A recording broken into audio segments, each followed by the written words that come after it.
బహిరంగంగా తెలిసినటువంటి విషయమే. అదేవిధంగా 2019-24 మధ్య కూడా అసలు అడ్రస్ లేకుండా పోయాము, తిరగలేకపోయాము మనం ఎక్కడ కూడా.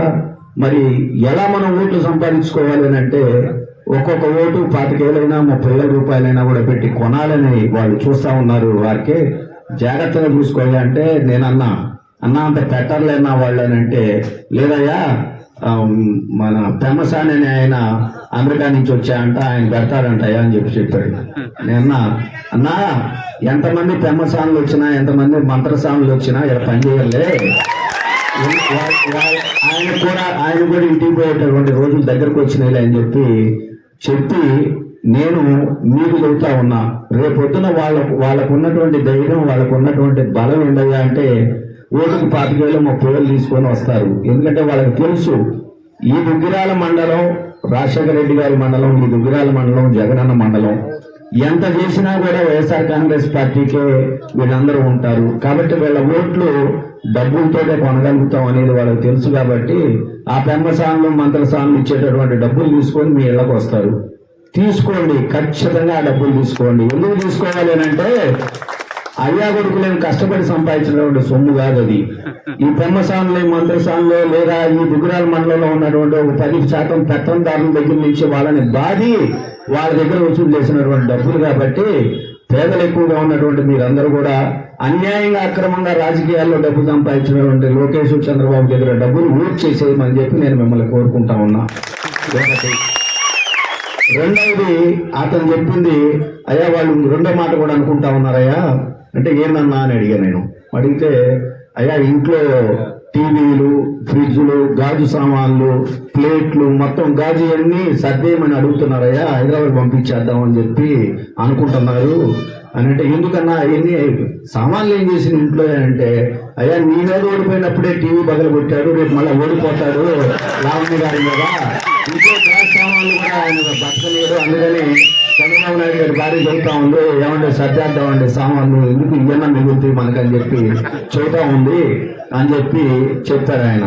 అంటే వాళ్ళకి తెలుసండి, వాళ్ళు రాజకీయ ప్రజా జీవితంలో ఏ ఒక్కళ్ళకి మేలు చేసినటువంటి వాళ్ళు కానే కాదు. అడ్డదారిన పైకి రావాలి, డబ్బు అన్యాయంగా ప్రజలను హింసించి సంపాదించినటువంటి డబ్బుని ఎన్నికల్లో వాడి మళ్ళా గద్దెనెక్కాలని అనుకుంటా ఉన్నారు. అంతేకాదు 2-3 పార్టీల్ని కలుపుకొని మళ్ళా రావాలని అనుకుంటా ఉన్నారు. కాబట్టి ఆ ఎన్ని ప్రయత్నాలు చెల్లవు. ఖచ్చితంగా జగన్మోహన్ రెడ్డి గారికి ఈ మండలం కానివ్వండి, ఈ నియోజకవర్గం కానివ్వండి తిరుగులేని మెజార్టీతో మళ్ళా రేపొద్దున ఎమ్మెల్యే గారిని, ఎంపీ గారిని గెలిపించుకుంటుందనే మాట సత్యం. కాబట్టి ఆ సత్యాన్ని నిరూపించమని చెప్పి నేను కోరుకుంటా ఉన్నా. మరొక విషయం ఏంటంటే ఇది నేను రెండోసారి 2019లో మరి నన్ను మీరందరూ కూడా ఎమ్మెల్యేగా గెలిపించిన తర్వాత జరిగినటువంటి సంఘటన. ఇదే మండలానికి సంబంధించి మార్కెట్ యార్డ్ చైర్మన్ గా చేసినటువంటి ఒక పెద్ద మనిషి నా దగ్గరకు వచ్చాడు. ఒక శాలువాను పెద్ద బొకే తీసుకొని వచ్చాడు. వస్తే నేను ఆశ్చర్యపోయా, ఇదేంది తెలుగుదేశం ఆయన మా ఇంటికి వచ్చాడు కాకాని ఏంటంటే మీరు వచ్చారని అంటే ఆయన అన్నమాట ఏమంటే నేను ఫలానా కులస్తుణ్ణి, వాళ్ళ పార్టీ కులస్తుండే, నేను పైగా నేను ఎన్నికల్లో విపరీతంగా డబ్బులు ఖర్చు పెట్టుకున్నాను, అలాంటిది నాకు దుగ్గిరాల మార్కెట్ యార్డు చైర్మన్ ఇవ్వడానికి నా దగ్గర 50 లక్షల రూపాయలు చేశారండి. మరి మీరేమో 5 పైసలు కూడా తీసుకోకుండా ముత్తయ్య అనే సోదరుడికి, ఎస్సీ సోదరుడికి మీరు దుగ్గిరాల మార్కెట్ యార్డు ఇచ్చారండి అని చెప్పి అతను చెప్పడం జరిగింది.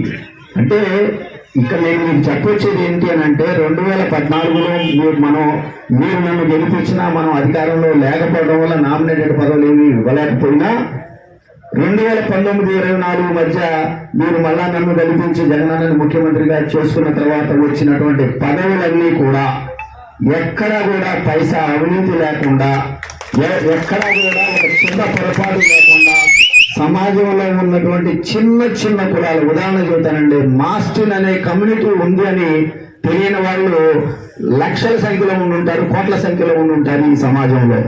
ఆ మాస్టిన్ కమ్యూనిటీ తుమ్మపూడి గ్రామంలో ఉంది. అలాంటి 200-300 ఓట్లు ఉన్నటువంటి మాస్టర్ కమ్యూనిటీ నుంచి మనం దుగ్గిరాల మార్కెట్ యార్డ్ డైరెక్టర్ ఇచ్చాము. అంటే పేదవాళ్ళు వాళ్ళు ఖచ్చితంగా రాజ్యాధికారి దిశగా వెళ్ళాలని చెప్పి నాకున్నటువంటి పరిధిలో నేను ప్రతి ఒక్క పోస్టుని కూడా పేదవాళ్ళు నిజంగా అర్హత కలిగిన వాళ్ళు, హక్కు కలిగిన వాళ్ళకి ఇచ్చాము అని అంటే ఎంత గొప్ప పరిపాలన. మరి జగన్మోహన్ రెడ్డి గారి ఆదేశాల మేరకు ఈ 5 సంవత్సరాలు చేశాము. మీ అందరినీ గమనించమని చెప్పి కోరుకుంటా ఉన్నా. తెలుగుదేశం హయాంలోనేమో పదవులన్నీ అమ్ముకున్నారు. ఆ అమ్ముకున్నవి కూడా ఎవరికి? తెలుగుదేశం పార్టీకి పనిచేసిన తెలుగుదేశం కమ్యూనిటీ వాళ్ళ దగ్గర నుంచే డబ్బులు వసూలు మరీ చేశారు.